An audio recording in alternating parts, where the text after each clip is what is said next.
경상남도와 시군이 저소득층을 위한 복지사업 86개를 폐지할 것으로 알려지면서 수혜자들의 반발이 예상되고 있습니다. 통영지역 중견조선소로 법정 관리를 받던 신화 SB가 끝내 파산 절차에 들어가면서 중소조선소에 대한 구조 조정이 시작됐습니다. 같은 중국 동포를 상대로 억대의 구호미술품 사기 행각을 벌인 중국 동포 사기단이 경찰에 붙잡혔습니다. 창원 무악산 50대 주부 피살 사건의 유력한 용의자를 확보하지 못하면서 등산객들의 불안과 상인들의 불만이 커져가고 있습니다.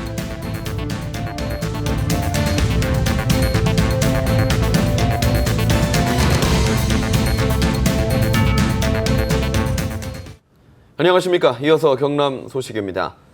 경상남도와 각 시군들이 정부 지침에 따라 저소득층을 위한 복지 사업들을 폐지하거나 폐지를 검토하고 있습니다. 폐지되는 복지 사업은 적을 것이라고 밝히고 있지만 수혜자들은 반발하고 있습니다. 보도에 송현준 기자입니다. 밀양에 있는 한 어린이 공부방입니다. 근처 초등학생 19명이 학원 대신 찾아와 공부를 하는 곳으로 학부모들의 부담을 덜고 있습니다. 하지만 밀양시가 내년부터 이 공부방의 예산 지원을 중단하기로 결정했습니다. 6학년을 빼고 나머지 16명을 설문조사를 했을 때 13명이 조금은 경제적인 부담을 하더라도 공부방을 이용하겠다. 의견이 나왔어요. 또 밀양시는 저소득층 자녀들에게 한 달 10만 원씩 학원비를 지원하는 복지 사업도 폐지하기로 결정했습니다. 안내장만 벌써 가정으로 다 이제 배부가 됐고 영수증 갖고 오실 때마다 좀 이제 한 번 더 안내를 하지. 정부가 사회보장 사업을 정비하라는 지침에 따른 것으로 경상남도와 각 시군은 지난달 86개 복지 사업을 폐지하거나 통폐합하겠다고 보고했습니다. 제대로 된 검토 없이 폐지 대상 사업이 결정되면서 저소득층의 피해를 야기할 수 있다는 우려가 제기되고 있습니다. 유사한 이름이지만 사업 내용이 확연히 다른 내지는 보충적 성격이 강한 사업들이 지금 대상이 되어 있는 게 문제이고요. 경상남도는 실제로 폐지되는 복지 사업은 적을 것이라며 내년 1월 말에 폐지 대상 복지 사업을 결정할 예정입니다. KBS 뉴스 송현준입니다. 최악의 조선업 위기 속에 중소조선소에 대한 구조 조정이 본격화되고 있습니다. 통영 지역 중견조선소로 법정 관리를 받던 신화 SB가 끝내 파산 절차에 들어갔습니다. 김소영 기자의 보도입니다. 거대한 조선소가 가동을 멈춘 채 텅 비었습니다. 인적이 끊긴 공장 안에는 적막감만 감돕니다. 2년째 법정 관리를 받아오던 신화 SB가 법원에 파산 신청서를 제출했습니다. 작년 5월 달부터 한 4번 정도 이제 M&A를 시도를 했었는데 마땅하게 인수위원회가 나타나지 않아가지고 이제 파산 절차가 진행되기 직전인데 1940년대 설립된 이 조선소는 2000년대 초반 수주 잔량 기준 세계 16위에 직원 수 역시 2천여 명에 달했습니다. 하지만 세계 금융위기 직후 극심한 경영난을 이기지 못하고 지난해 4월부터 법정 관리에 들어갔습니다. 이 기간 회생을 위한 매각이 수차례 시도됐지만 번번이 실패하며 결국 파산 절차를 밟게 됐습니다. 회사의 회생만을 기대하며 지난 2년 동안 무급휴직을 버텨온 근로자는 160여 명. 회사가 문을 닫으면서 하루아침에 직장을 잃게 됐습니다. 버티고 지금까지 이렇게 남아있는 직원들인데 파산 난다고 그냥 집에 가라 이런 상황에서 그 사람들이 과연 수긍이 가능하겠습니까? 조선업 불황 속 70년 전통의 중견 조선소마저 문을 닫으면서 지역 경제 먹구름을 들이우고 있습니다. KBS 뉴스 김소영입니다. 사상 최악의 경영 위기에 처한 국내 대형 조선 3사가 총 2조 5천여 원에 달하는 자구안을 내놓고 초긴축 경영에 나섰습니다.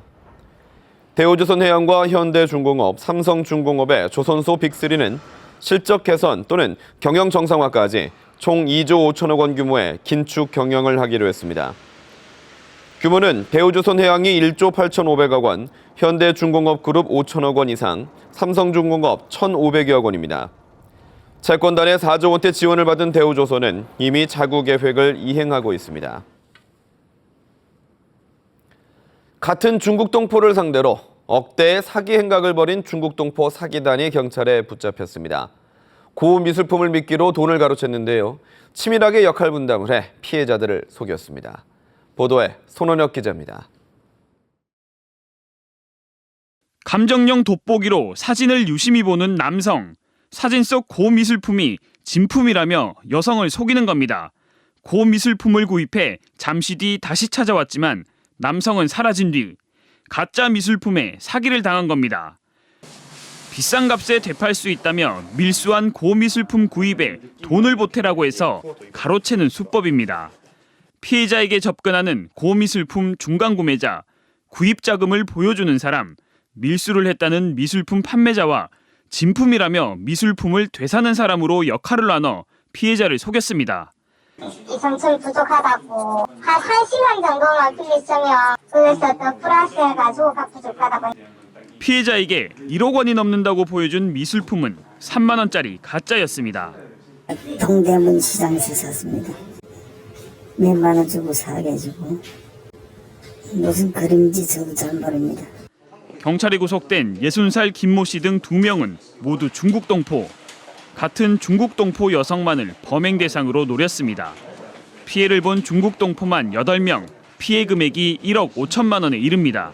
같은 중국 동포임을 빌미로 접근을 하여 한 달 정도 동안 친밀감을 쌓은 다음에 이렇게 쌓인 친밀감을 이용하여 경찰은 함께 범행에 가담한 중국 동포 2명을 쫓고 있습니다. KBS 뉴스 손원혁입니다. 창원 무학산에서 50대 주부가 살해된 채 발견된 지 한 달이 다 돼갑니다. 경찰은 여전히 유력한 용의자를 확보하지 못하고 있는데요.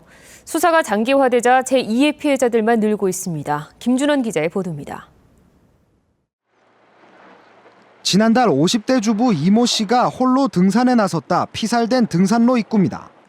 사건 발생 한 달이 다 돼가면서 등산객뿐만 아니라 주민들을 찾아보기도 힘듭니다.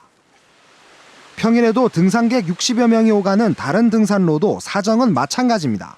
사건 지점과 멀리 떨어진 이곳 산 반대편 등산로에도 등산객들의 발길이 뚝 끊겼습니다. 그 사건 나고 나서는 그 다음 날부터는 조금 뜸했다 그래요. 여자분들이 좀 줄은 것 같아요. 젊은 층들이. 경찰은 여전히 용의자도 확보하지 못하고 있습니다. 수사본부를 꾸려 인력을 50여 명에서 90여 명으로 확대하고 전단지 4천여 장을 배포했지만 뚜렷한 성과는 없는 상황. 일부 목격자에 대한 최면 수사를 통해 추정되는 용의자는 검은색 계통의 옷을 입은 보통 체격의 40, 50대 남성. 최근 범행 당시 하산한 등산객 가운데 인상착의가 비슷한 남성을 정밀 조사했지만 성과를 내지 못했습니다. 수사가 장기화되자 무악산 인근 상인들의 불만도 커지고 있습니다. 평일에 한 20-30팀 정도는 받았었는데 지금은 뭐 적게 올 때 2팀에서 뭐 한 5팀 사건 때문에 너무 손님이 많이 줄어서 너무 안타깝습니다. 한편 경찰은 창원시 관제센터에 CCTV 3천여 개와 차량 블랙박스 30대를 추가로 확보해 등산로뿐만 아니라 인근 주택가 등으로 수사 범위를 확대하겠다고 밝혔습니다. KBS 뉴스 김준원입니다.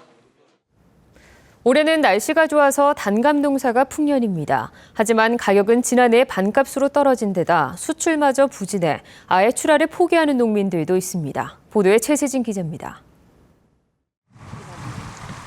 과수원 나무마다 단감이 주렁주렁 달렸지만 수확하는 사람은 없습니다. 예년 같으면 아직도 한참 수확할 시기지만 농부는 남은 감의 출하를 포기했습니다. 중간 크기 10kg 한 상자의 경매가는 5,000원에서 6,000원. 지난해보다 감 가격이 절반 정도로 뚝 떨어져 인건비도 건지기 힘든 상태입니다. 단감 박스비, 운반비, 수수료 떼고 나면은 농민 손에 1,000원, 2,000원 수확해봤자 인건비가 적자가 나는데 그냥 포기를 하는 상태입니다. 생산량은 늘었지만 외국산 과일 등에 밀려 소비가 부진해 가격이 내려간 것입니다. 특히 올해는 동남아 등지로의 수출마저 힘든 상황입니다. 작은 크기의 감 10kg 한 상자의 수출가는 12달러. 하지만 중국산 감은 8달러로 경쟁에서 밀리고 있습니다. 중국은 포장 상자 디자인에 한글로 단감이라고 표시하는 등 한국산처럼 보이도록 해 유통하고 있습니다. 이러다 보니 저장 창고마다 수출을 기다리는 단감이 가득 쌓였습니다. 작업을 하고 나면은 2-3일 내로 적체가 안 되고 2-3일 내로 보통 출고가 됐었어요. 그런데 금년 같은 경우에는 수출 자체가 오다가 안 떨어지는 바람에 경남 농협에서는 지난해 11월 20일 기준으로 4,500톤을 수출했지만 올해는 3,200톤으로 약 30% 감소했고 수출액도 22억 원이나 줄었습니다.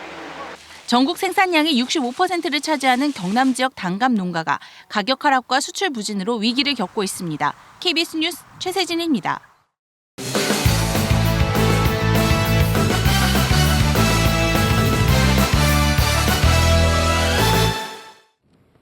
주요 단신입니다.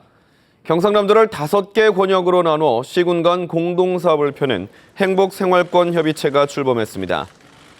대통령 직속 지역발전위원회와 경상남도, 시군, 지방의회는 오늘 창원에서 행복생활권협의체 공동협약식을 개최하고 시군 경계를 넘어서는 권역별 상생협력에 나서기로 했습니다.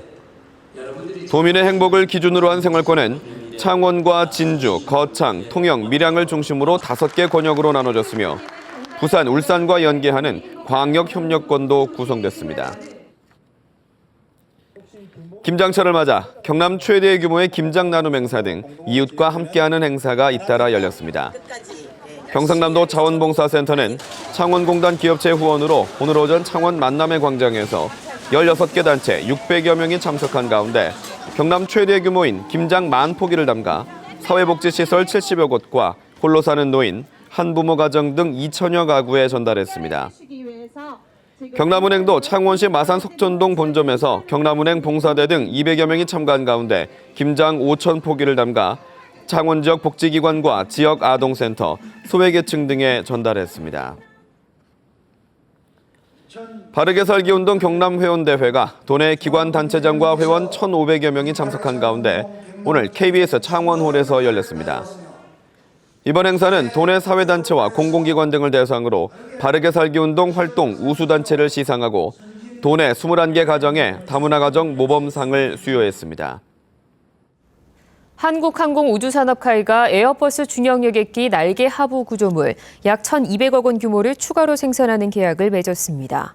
카이는 지난 2012년 에어버스와 A320 계열 항공기에 날개 하부 구조물을 공급하기로 계약해 지난해부터 생산 납품하고 있으며 이번에 추가 물량을 수주한 겁니다.